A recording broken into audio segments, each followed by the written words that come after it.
इस्लामी कहानी। अम्मा। एक छोटे से गांव में एक बूढ़ी औरत रहती थी। सब लोग उसे अम्मा कहकर पुकारते थे। अम्मा गरीब थीं, झोपड़ी में रहती थीं, लेकिन दिल की बहुत अमीर थीं। उनके पास न दौलत थी, न मीन जायदाद, लेकिन उनके पास सबसे बड़ा खजाना था, ईमान और दुआ। अम्मा का एक बेटा था जो शहर में मजदूरी करता था। वह साल में कुछ ही बार गांव आता, लेकिन अम्मा कभी अकेलापन महसूस नहीं करती थीं। वह हमेशा अल्लाह का नाम लेती, नमाज पढ़ती और गांव के बच्चों को कुरान की बातें सिखाती। बच्चे भी अम्मा से बहुत लगाव रखते थे, क्योंकि वह उन्हें प्यार से कहानियां सुनाती और सही रास्ता दिखाती। गांव के लोग कहते थे, अम्मा की दुआओं में बड़ी ताकत है। एक बार गांव में अकाल पड़ गया। महीनों तक बारिश नहीं हुई।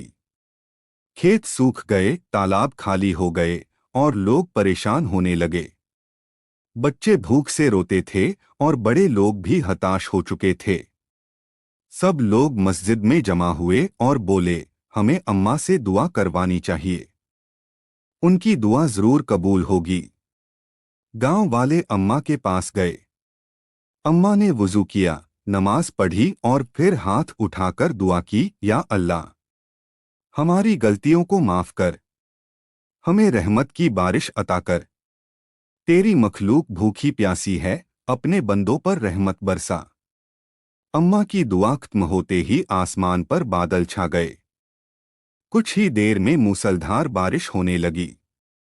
सूखे खेत हरे भरे हो गए, तालाब भर गए और लोगों के चेहरे खिल उठे।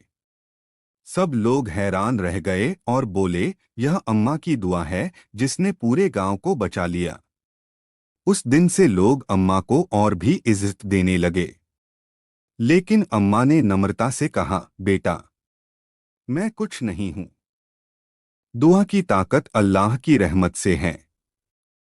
अगर इंसान सच्चे दिल से दुआ करे और अल्लाह पर भरोसा रखे तो हर मुश्किल आसान हो जाती है। अम्मा की यह बातें सबके दिलों को छू गईं।